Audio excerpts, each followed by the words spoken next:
Good morning बच्चों। आज का हमारा टॉपिक होगा कार्बोहाइड्रेट। ठीक है बेटा, आज हम पढ़ेंगे कार्बोहाइड्रेट। ठीक है, कार्बोहाइड्रेट जो होता है वह रासायनिक यौगिक होता है और एक पोषक तत्व होता है और यह वनस्पति जगत से हमें प्राप्त होता है। कार्बोहाइड्रेट क्या होता है? यौगिकों का संगठन होता है। यह पोषक तत्व होता है, जैसे आप पोषक तत्व में जानते हैं प्रोटीन, वसा, विटामिन, कार्बोहाइड्रेट। उसी प्रकार कार्बोहाइड्रेट और खनिज लवण। और ये हमें कहाँ से प्राप्त होता है? ये हमें वनस्पति जगत से प्राप्त होता है कार्बोहाइड्रेट। अब हम पढ़ेंगे कार्बोहाइड्रेट का संगठन, यानी कार्बोहाइड्रेट किन किन यौगिकों से मिलकर बना होता है। तो कार्बोहाइड्रेट का जो सूत्र होता है C6H12O6, यह इसका सूत्र होता है, जिसमें क्या होता है? C क्या होता है आपका कार्बन, H क्या होता है हाइड्रोजन और O क्या होता है ऑक्सीजन। मतलब इसको हम कहेंगे H2O, यानी ये H2O के मिश्रण से बना होता है। ठीक है, इसके संगठन में हमें क्या चाहिए? इसके संगठन में कार्बन, हाइड्रोजन और ऑक्सीजन होता है, इसलिए इसे हम H2O कहते हैं। कार्बोहाइड्रेट जो होता है यह हमें ग्लूकोज के रूप में भी प्राप्त होता है, जो हमारे शरीर में हमें तुरंत ऊर्जा प्राप्त करा देता है। ठीक है बेटा।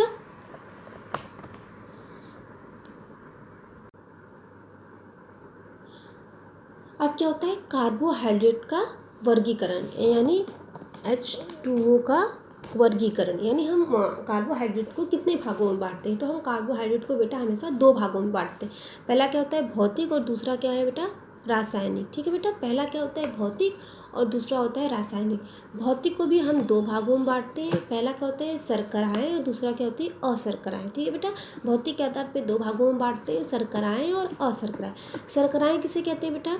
ये स्वाद, इसमें स्वाद होता है। शर्कराएँ जो होती है उसमें क्या होता है बेटा? स्वाद होता है। शर्कराओं में स्वाद होता है। यह जल में क्या होती है? यह जल में घुलनशील होती है और ये प्राकृतिक जगत में व्यापक रूप से पाई जाती हैं। जो शर्कराएँ होती हैं वो प्राकृतिक जगत में व्यापक रूप से पाई जाती हैं। और ये शर्कराएँ क्या होती है? ये शर्कराएँ दानेदार और रवेदार होती हैं। ठीक है, ये शर्कराएँ कैसी होती है? दानेदार और रवेदार, जिसे हम शक्कर भी कहते हैं, जिसे हम शक्कर या चीनी भी कहते हैं। ठीक है, जिसे हम शक्कर या चीनी भी कहते हैं। अब अशर्कराएँ कैसी होंगी बेटा? अशर्कराएँ कैसी होंगी? अशर्कराएँ जो होती है वो स्वाद रहित होती हैं, मतलब इसमें स्वाद कुछ नहीं होता है। जैसे ये शर्कराएँ क्या थी? स्वाद में मीठी लग रही थी, और ये शर्कराएँ क्या होती है? ये शर्कराएँ स्वाद रहित होती है। और जल में क्या होती है? जल में अघुलनशील होती है, मतलब ये जल में घुलती नहीं है। और ये शर्कराएँ हमें कहाँ पाई जाती है? ये शर्कराएँ अनाज में पाई जाती है, अनाजों में। ठीक है, ये शर्कराएँ कहाँ पाई जाती है बेटा? ये शर्कराएँ क्या होती है? अनाजों में पाई जाती है। और ये किस रूप में होती है? ये पाउडर के रूप में होती है। और ये कहाँ से हमें प्राप्त होती है? ये हमें वनस्पति जगत से प्राप्त होती है। फिर हम पढ़ेंगे अब रसायन के आधार पे।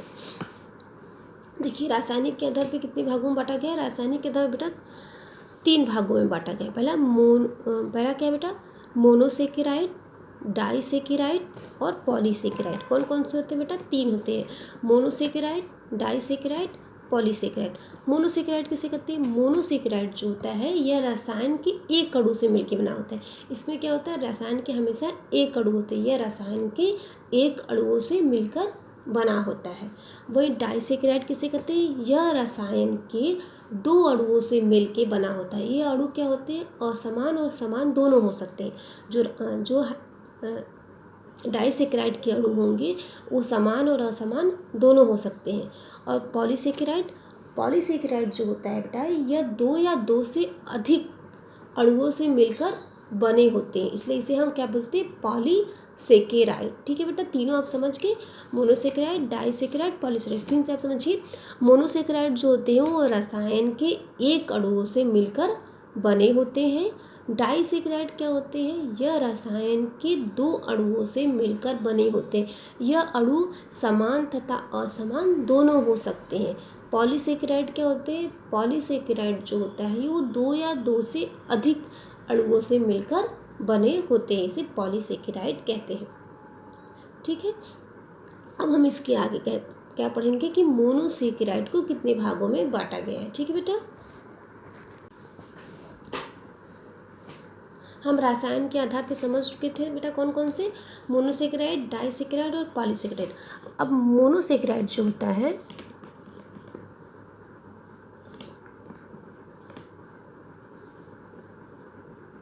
मोनोसेकेराइड को हम कितने भागों में बांटते हैं, 3 भागों में। पहला क्या होता है, ग्लूकोज,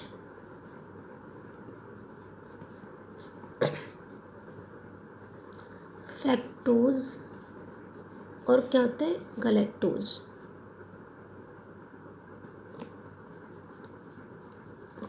गलैक्टोज, ठीक है, 3 हो गए बेटा, ग्लूकोज, फैक्टोज और गलैक्टोज। ग्लूकोज आप जानते हैं, ठीक है, यह क्या होती है, यह सरल शर्करा होती है, जिससे इससे क्या होती है, हमें तुरंत ऊर्जा प्राप्त हो। जैसे किसी को चक्कर आ रहा है या बहुत ज़्यादा बेहोशी आती है तो हम क्या करते हैं, उसे तुरंत हम ग्लूकोज देते हैं। ग्लूकोज देने से क्या होता है, उसे तुरंत हमें ऊर्जा की प्राप्ति हो जाती है, ठीक है बेटा।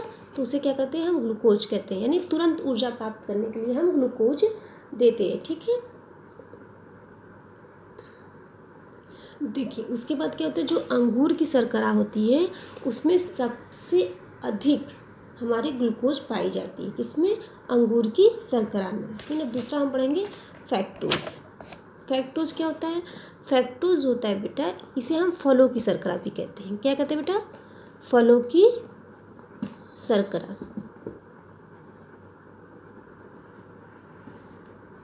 देखिए फल क्या होते हैं, फल हमें मीठे लगते हैं, तो ठीक है, फल जब मीठे लगते हैं तो इसमें कौन सी शर्करा पाई जाती है, फलों की शर्करा, ठीक है बेटा।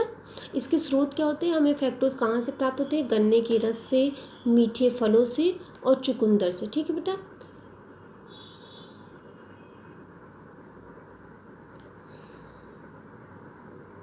दूसरा क्या होता है बेटा, गलैक्टोज। गलैक्टोज क्या होता है, ये प्राकृतिक रूप से में नहीं पाया जाता है।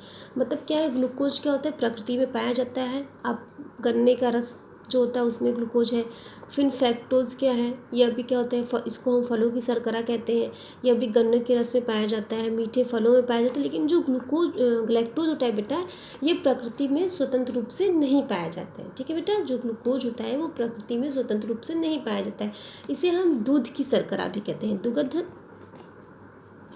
इसे हम दूध शर्करा भी कहते हैं, दूध शर्करा भी कहते हैं, ठीक है बेटा। इसे दूध शर्करा भी कहते हैं। क्यों कहते हैं, क्योंकि ये क्या होता है, माँ के दूध में अत्यधिक मात्रा में पाया जाता है।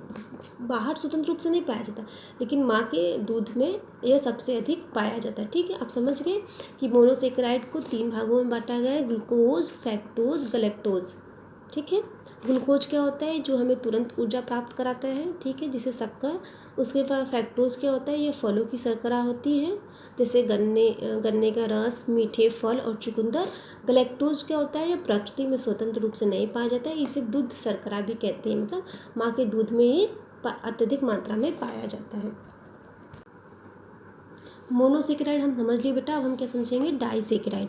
डाइसेकेराइड भी बेटा 3 भागों में बटा होता है। पहला क्या होता है, सुक्रोज, माल्टोज और लैक्टोज। सुक्रोज क्या होता है, जैसे हमने आप पढ़ा था ना, डाइसेकेराइड क्या होता है, दो रसायन या असमान तथा समान अणुओं के सहयोग से मिलकर बने होते हैं, ठीक है बेटा।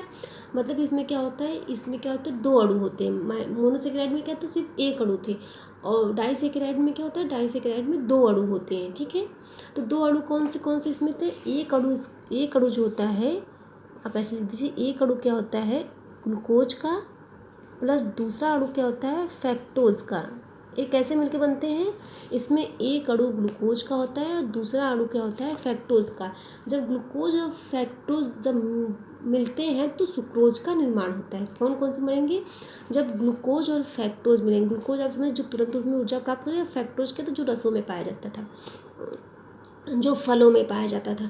इन दोनों के सहयोग से क्या होता है, सुक्रोज का निर्माण होता है, ठीक है बेटा। ये भी हमें कहाँ पाए जाएंगे, ये भी इसे चुकंदर की शर्करा भी कहते हैं, इसे इन्वर्टर शुगर भी कहते हैं। अब क्या होता है, माल्टोज। माल्टोज क्या होता है, ये ग्लूकोज प्लस ग्लूकोज, यानी ग्लूकोज के 2 अणुओं से मिलके बना होता है। माल्टोज क्या होता है बेटा, ग्लूकोज के 2 अणुओं से मिलकर बना होता है, मतलब 2 अणु होंगे, एक ग्लूकोज प्लस एक ग्लूकोज, तब 2 ग्लूकोज मिलते हैं तो माल्टोज का निर्माण होता है। माल्टोज भी क्या होता है, प्रकृति में स्वतंत्र रूप से नहीं पाया जाता है।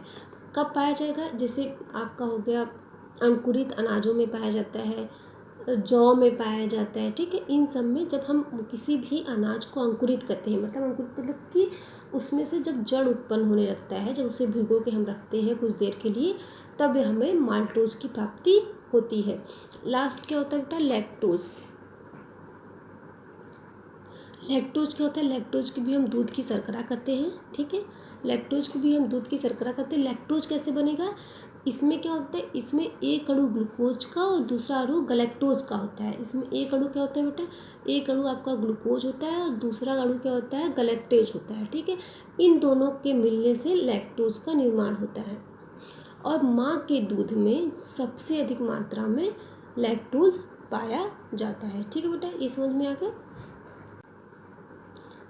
लास्ट क्या था बेटा, लास्ट आपका था पॉलीसेकेराइड। पॉलीसेकेराइड क्या होते हैं, स्टार्च, ग्लाइकोजन, सेलुलोज और पैक्टिन, ठीक है। स्टार्च आप जानते ही हैं कहाँ पर, एक क्या होती है, एक जटिल शर्करा होती है। स्टार्च कहाँ पाया जाता है, जैसे गेहूँ, चावल, बाजरा, रागी और जितनी भी जड़ वाली सब्जियां होती हैं उसमें क्या होती है, स्टार्च सबसे अधिक मात्रा में पाए जाते हैं।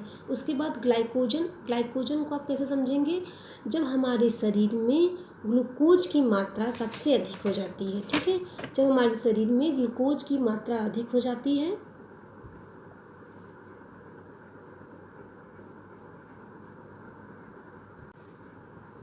उसके बाद लास्ट क्या है, सेलुलोज। सेलुलोज क्या होता है बेटा, ये अनाजों के छिलकों में पाया जाता है, ठीक है। इससे हमें कोई पोषक तत्व प्राप्त नहीं होता है, सेलुलोज से हमें पोषक तत्व प्राप्त नहीं होता है। और ये कहाँ पाए जाते हैं, ये जो होते हैं ये अनाजों के छिलकों में पाए जाते हैं। ये इनका काम क्या है, जो हमारे यहाँ आंत होती है उनके क्रमाकुंचन में सहायक होते हैं, या पेट की सफाई करने में सहायक होते हैं। यह हमारे पाचन के लिए अत्यधिक आवश्यक होते हैं, क्या चीज़, सेलुलोज, ठीक है। और पाए कहाँ जाते हैं बेटा, ये अनाजों में पाए जाते हैं। उसके बाद लास्ट आपका क्या है, पैक्टिन।